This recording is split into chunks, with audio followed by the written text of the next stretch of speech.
So today we're going to talk about the graphs of logarithms. And I just wanted to review with you what we looked at yesterday and how logarithms are inverse functions from exponential functions. And the way that we came up with them, remember we switched all the x and y coordinates. So the inverse of y equals 2 to the x would be y equals log base 2 of x. Things like the domain and range get flipped where they're just kind of reversed. The asymptote for the exponential function, we had a horizontal asymptote at y equals 0. And for the log function, we have a vertical asymptote at x equals 0. So we're going to be taking a look in a little bit more detail at those graphs. So remember, and I know this is a lot, you probably don't want to copy all of this information, but this is the general shape of a log function. Sometimes they will be an increasing or growth. And notice that it doesn't grow as quickly as an exponential function. It's a very slow growth. And you can still have a decay. Notice this one is going down.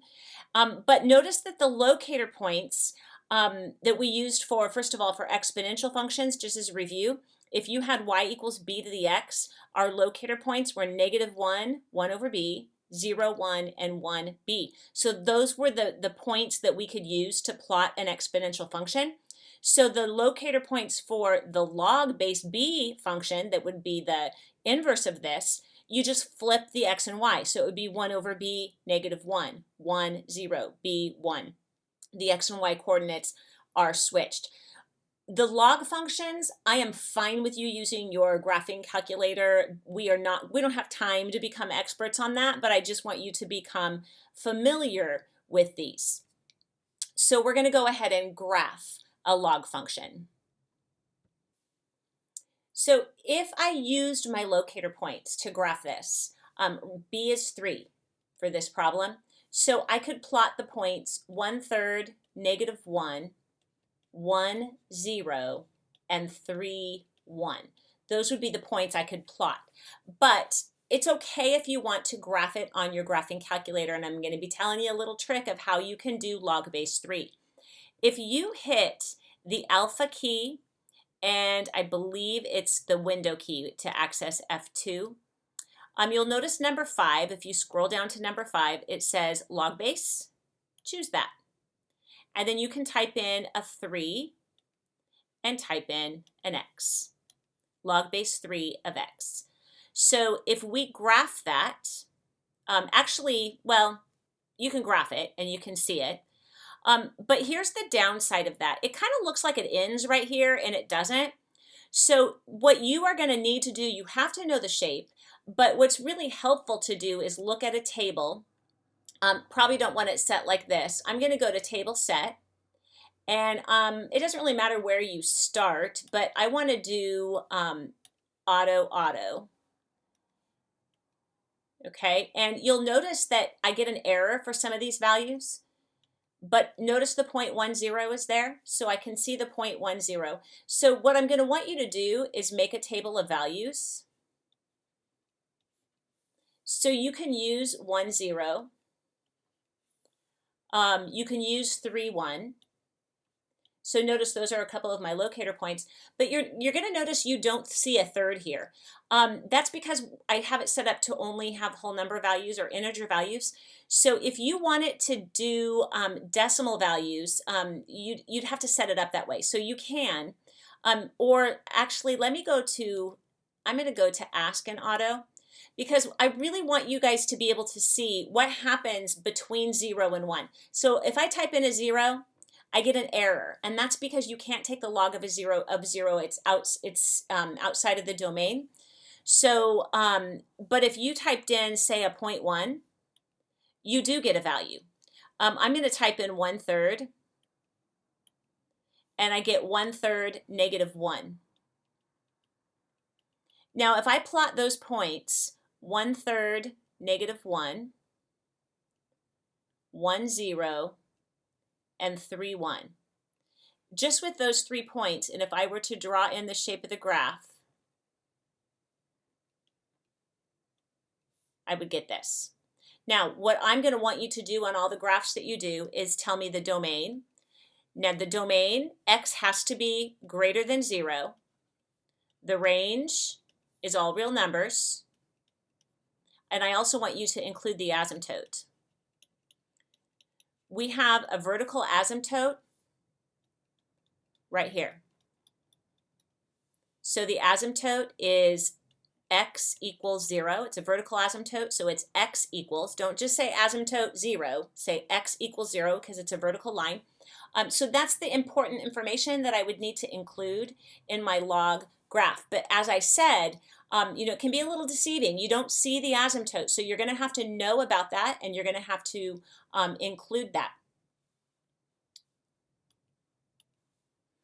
So for this next one, I've got log base of 4th of x that I need to graph.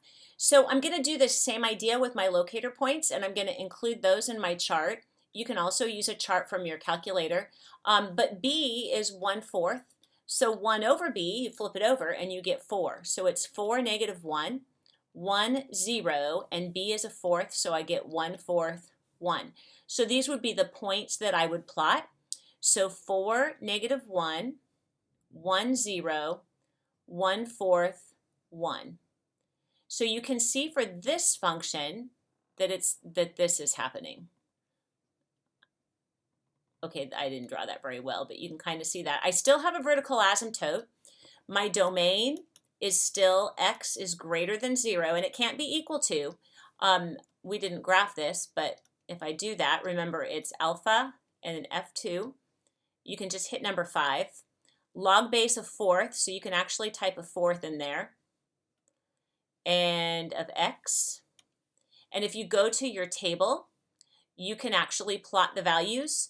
Now I had some different values, so let me plot if I plug in a 4, and if I plug in a 1, and if I plug in a 1/4, I can get these values. Those are the easiest ones to use, but you still have to be able to fill in and know that you have a vertical asymptote. So that would be x equals 0. Okay? So then on this one, and you can kind of pause this. I'll give you a chance to do that. All right, so what I would do is I would use my locator points, or you can plot it if you need to, but I know it's going to be 1 over b, so it's going to be 1/5, negative 1 is going to be a point, and then 1, 0, and then 5, 1. So I'm going to look for 5, 1, so it's not that one. 5, 1 would be right here, so it's not that one. 5, 1 would be right here, so it's not that one. Okay, this one looks like it would have to be it, and we also see 1, 0, and we also see 1/5, negative 1. That looks right, so it would have to be D. Okay, go ahead and try this one.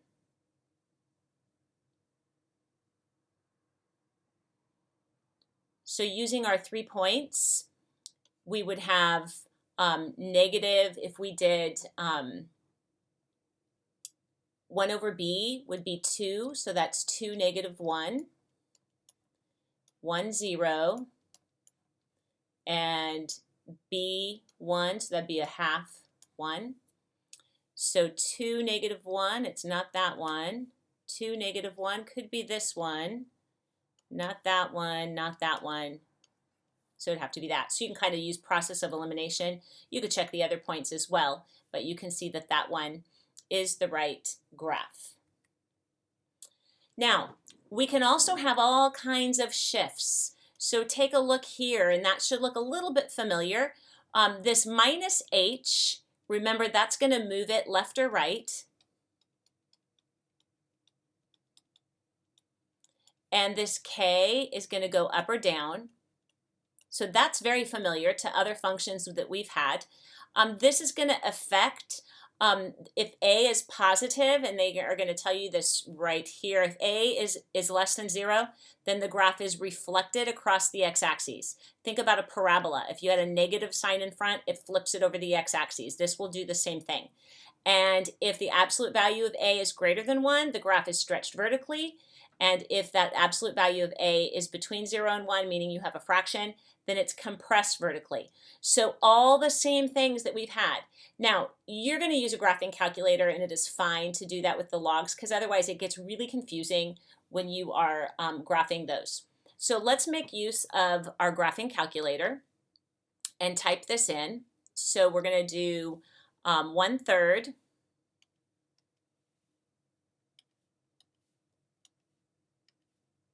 and then we want to find that log base 6. So remember, it's alpha and then the F2 key.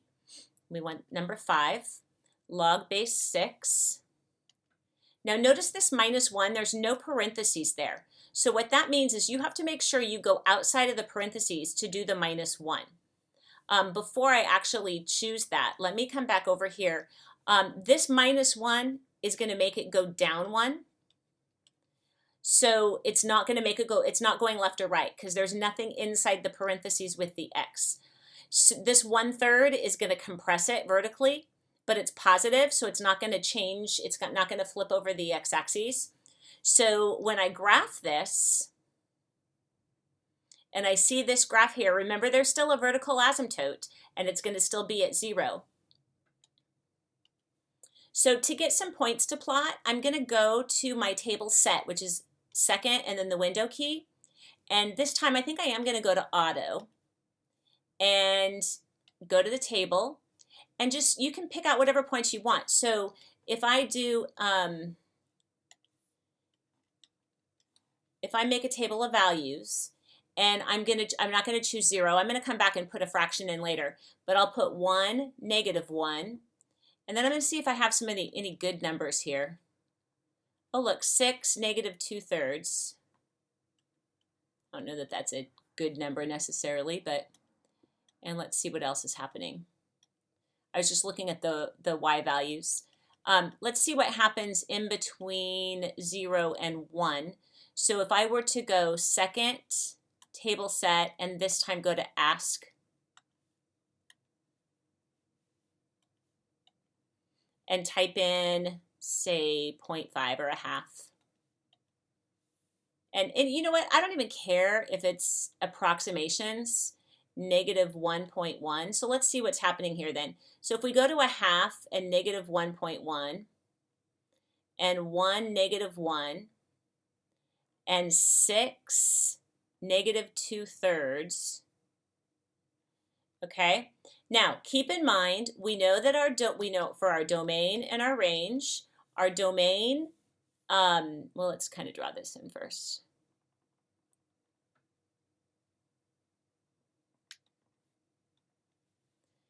Our domain has not changed. We didn't move left or right, so our domain is still x is greater than 0. Our range is still all real numbers. Okay, it's still arrow going up, arrow going down. And our asymptote has not changed. It's still x equals 0. The asymptote will change not if you go up or down, but if you go left or right. Then the asymptote's going to move because it's going to be going left or right. So otherwise, you know, we just come up with this for our graph. So for this next one, we are going to have our asymptote change because this means it goes to the left 2. So even before I start this, my domain is not going to change. Actually, the domain is going to change as well. So let's, I'll come back to that. All right, so let's make a table of values. So I'm going to just go to my table, and right now I'm going to delete that choice out, and I'm just going to type in some values. So what happens if I make this a -1? Apparently I have not put in a function yet. That would help. So let's do 4, and I need to do the log base, so we're going to go alpha F2 to get that choice there. I need to type in a 1/3 for the log base, and we have an x plus 2, and the plus 2 has to be inside the parentheses. Oh, I think there was a parenthesis there I didn't want. Okay. Now I can go to the table, and if I put in a -1, I got a 0. What happens if I put in a -2? I get an error. Okay, so that's going to be helpful. If I type in a 0, I get -2.5 approximately. If I type in a 1, I get -4. That should be enough to really help me with this graph. So -1, 0 is a point on my graph. 0, -2.5 approximately, and 1, -4. Now, keeping in mind the shape of the graph and keeping in mind that we went left 2. Remember what our vertical asymptote was before. It was x equals 0. But now we've gone to the left 2, so my vertical asymptote also goes to the left 2, which means my graph is looking something like this. Except it doesn't have all those little wiggles right in here, but it's looking something like this. We do have a vertical asymptote there. If you look at your graph, you'll see this, like what I drew in. The other thing you can do, if you're not sure how I did that with the vertical asymptote, type in something in between -1 and 2, like -1.5. And notice I get 2.5. So I could have graphed -1.5, 2.5. And you'll see I could have graphed that. So you can get closer to that vertical asymptote. Once you get to a part where you have an error, you know you can't plot that point. When you are looking for the domain for log, what has to be true is this part right here, which is called the argument, has to be greater than 0. So if that has to be greater than 0, then if you subtract 2 on each side, you get x is greater than -2. And that's the domain. The range is all real numbers. Okay, but feel free to use your calculator and try different values. Just remember that there is an asymptote, a vertical asymptote, so you have to be able to identify that.